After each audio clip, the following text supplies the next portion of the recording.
Assalamualaikum warahmatullahi wabarakatuh. Selamat pagi anak-anak. Selamat bertemu lagi di pelajaran IPA.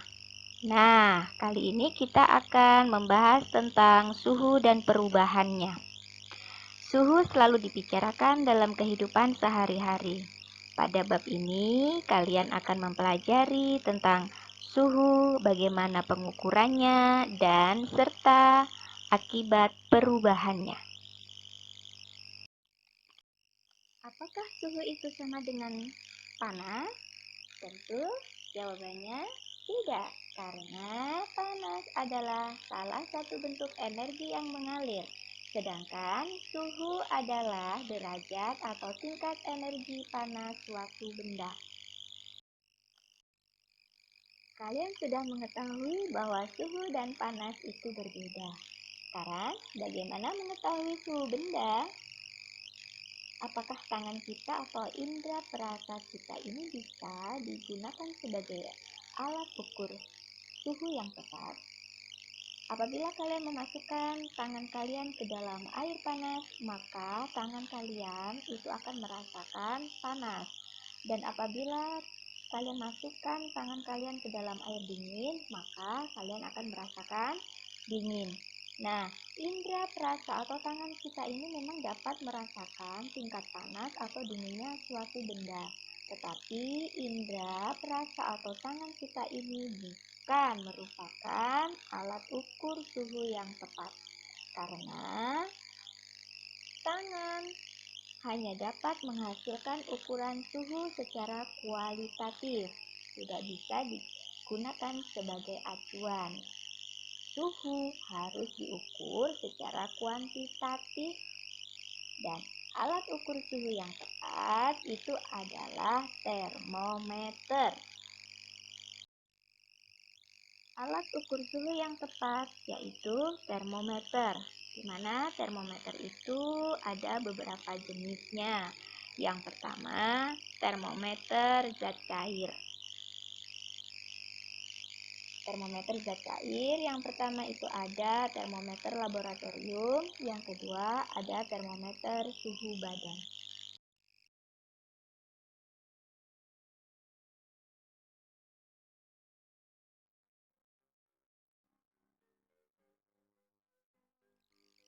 Termometer dalam kehidupan sehari-hari.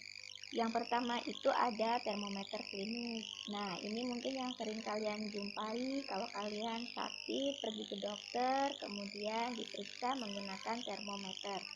Nah, termometer yang kedua yaitu termometer bimetal, yang ketiga termometer kristal cair, dan yang keempat termometer dinding atau ruangan. Termometer selanjutnya yaitu termometer tembak. Termometer tembak adalah salah satu termometer digital. Bagaimana prinsip kerja termometer tembak? Untuk mendeteksi suhu sebuah objek, termometer tembak akan menyerap radiasi sinar inframerah yang selanjutnya akan dipantulkan oleh sebuah objek yang sedang dibidiknya. Sinar inframerah kemudian akan menembus lensa termometer yang akan dihantarkan ke sebuah alat deteksi atau detektor suhu yang bernama termofil. Kemudian akan mengubah pancaran radiasi energi panas kemudian menjadi dikonversi menjadi energi listrik. Nah, selanjutnya diukur oleh termometer dan akan mengeluarkan hasil yang berupa besaran suhu yang ditampilkan di layar termometer tembak.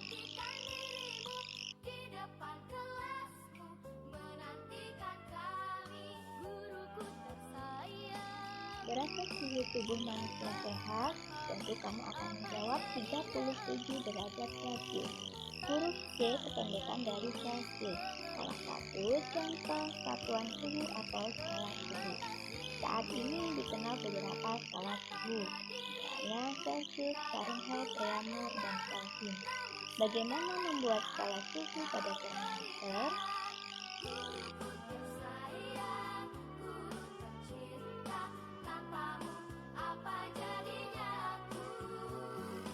Bagaimana membuat skala suhu pada termometer?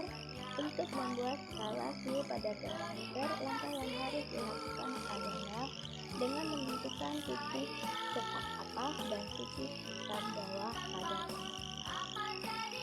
di sini pada termometer Celcius titik tetap atas dengan menggunakan air yang sedang mendidih 100 derajat Celcius, titik tetap bawah menggunakan air yang membesar atau es yang sedang mencair 0 derajat Celcius sehingga diperoleh perbandingan skalanya 100. Sedangkan pada termometer Reaumur, titik tetap atasnya 80 derajat Reaumur dan titik tetap bawahnya adalah 0 derajat Reaumur, sehingga diperoleh perbandingan skala 80.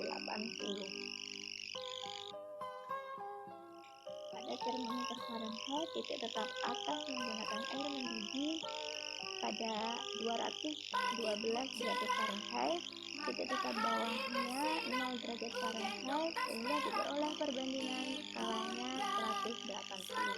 Sedangkan pada termometer Kelvin titik tetap atas 373 Kelvin, titik tetap bawah 270 Kelvin sehingga diperoleh perbandingan skalanya 100. Dapat menentukan perbandingan skala termometer, maka suhu dapat dikonversi, di mana konversi skala termometer adalah pembilang menunjukkan angka perbandingan skala yang dipilih dan penyebut menunjukkan angka perbandingan skala yang dipilih. Setelah kalian dapat menentukan perbandingan skala termometer, maka kalian dapat mengkonversi satuan skala ke satuan skala lainnya. Dalam mengkonversi skala termometer, pembilang menunjukkan angka perbandingan skala yang dicari dan penyebut menunjukkan angka perbandingan skala yang diketahui.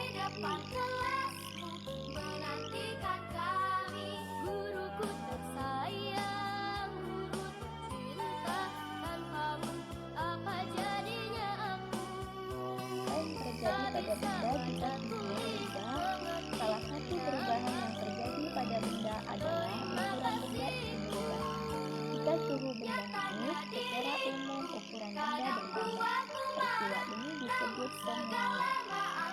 Dan sebaliknya, jika suhu benda itu turun, secara umum ukuran akan berkurang. Peristiwa ini disebut penurunan.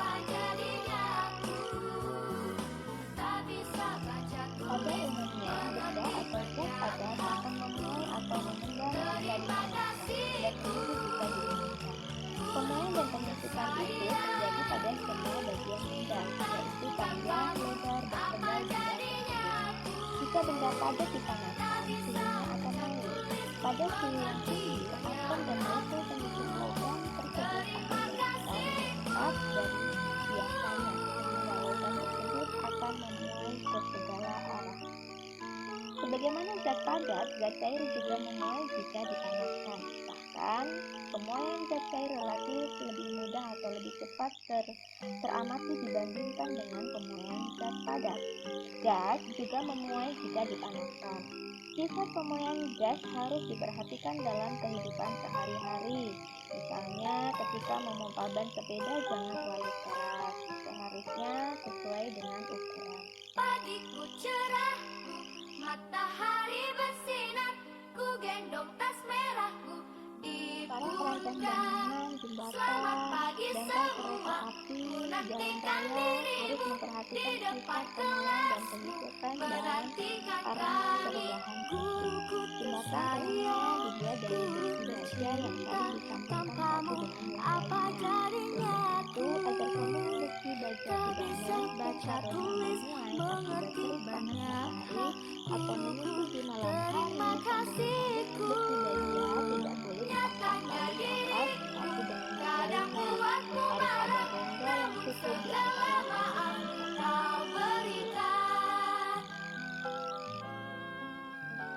Mengapa sirup tidak diisikan penuh dalam botol kecil ini?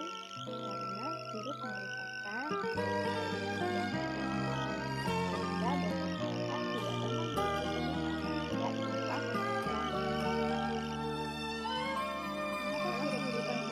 Selamat pagi semua, ku nantikan dirimu di depan kelasku, menantikan kau.